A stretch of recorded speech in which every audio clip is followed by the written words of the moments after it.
mai tring kai ka sum ba mai JMPC Church kan da Christmas ndia sibang no tara batim da ai ja nego pastor de ngolu za ai ta jam da diken ma driver plan na zo lo singer kana plan ka di tem ja samgo Manipur na samgo boundary trai ki ga na ka dui gari hui ja dipya me pya se ja na ka dui thasbam da na ka sam ka dei pa lo ja ni video ja na mam dai ja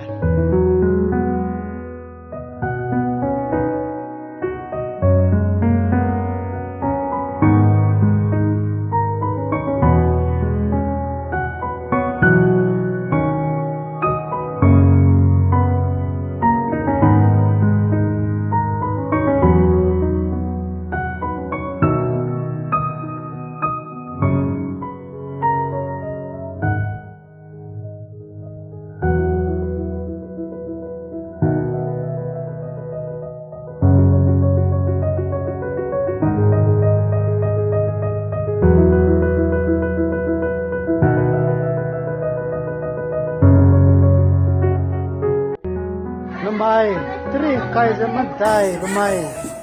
2021 ga JMPC Church na ya sibang kulo ga ta cha punyang ga ai ja chana mane ai ja pe da jai ga naka pahang ga pane lu nei nei ba bi pui mra ma bi si mra ma ni ka dala do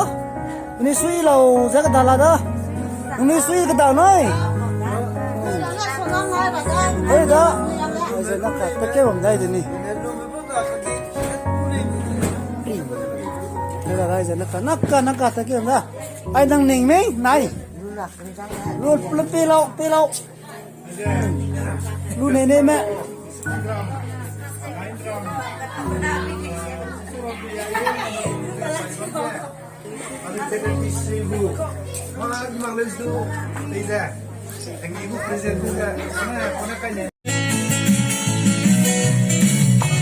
My honestly the Christmas had all do remember the beauty benzina don't get say ni kung sa anui hang wang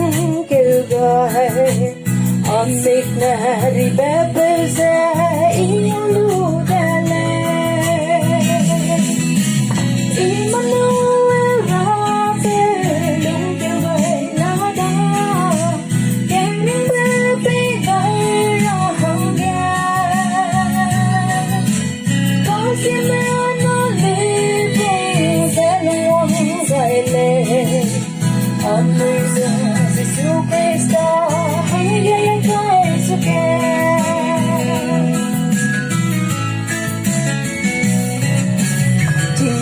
le cái đây mẹ giờ hung bê xe ghe nè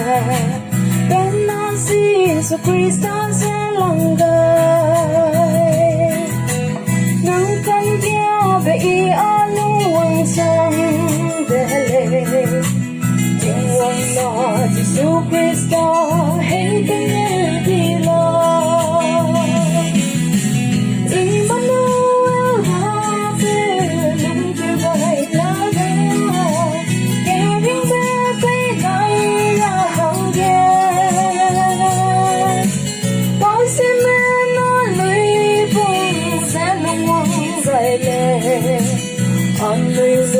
Jesus Christ, hang lên cái sự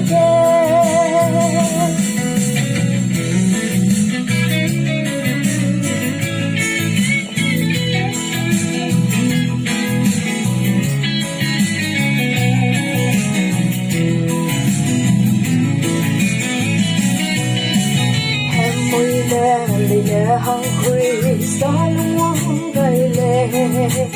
để văn riêng bên vui lẽ cay ra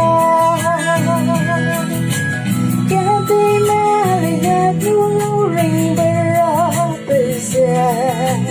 on người xe đi bé cay ra hallelujah amen Emmanuel ra về luôn kêu gọi là đã kẻ riêng bé cay ra hallelujah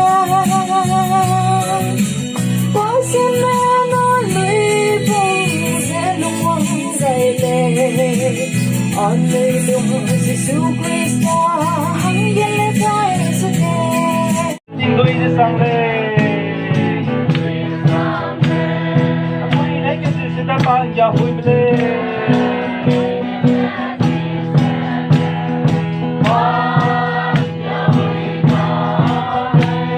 alu huli za pe za sui kandaira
nabak ni priga karam nabak ti ba pa kudrai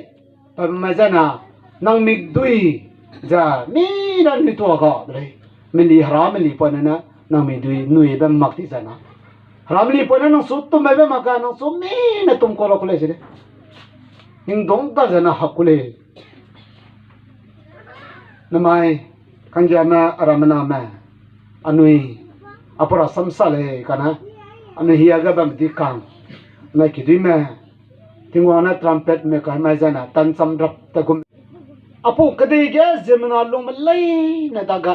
na kama sai ba do le se biza panarang le hebru garang le sai lu bisang ma kala le se bida pa krai ba Thessalonica men dai go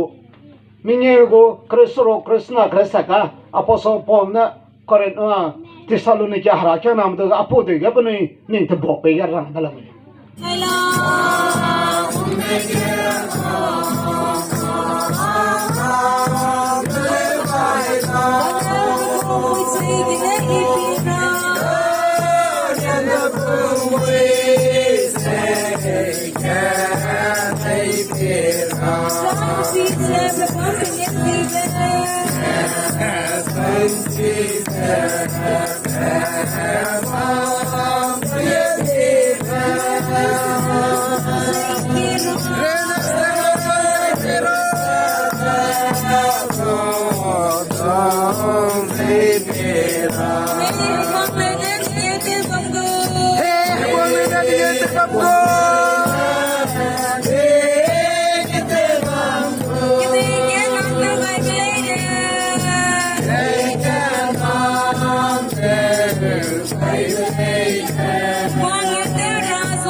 anui 26 agibu to say hey na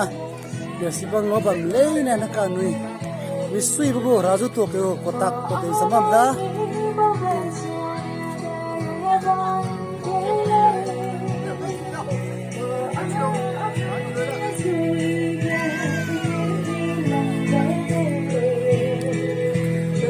wisui bu loi bu kotak hai na raji ne ta su do sui je po te samam dai ja ani bu master Baleja sui je mui dai ta kum melam ko dong ko dai ro aja kita da ora da ra ko samana ina hunglang da sibe ma so na da ja master ki de gum lo aja ni gun ya sibong lo ex pastor da aja Baleja sui je masa pene ni ke je yang samam da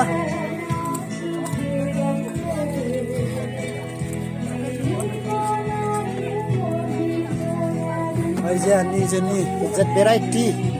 aja na kampitam aja na sopi luat liang tu lu jan sianggi hai lu jai mepi kai bu teu lai aja na sianggi aja na passion fruit na aja na puisi ani go missionary be na aja ai to area ga panap situ ja pala lang ja tu Anigo Dicken, Honda is a manager. I go Aja na mai luai. Orang le asam ni. Haflong area Emilia sa ato dah. Taki, plan le,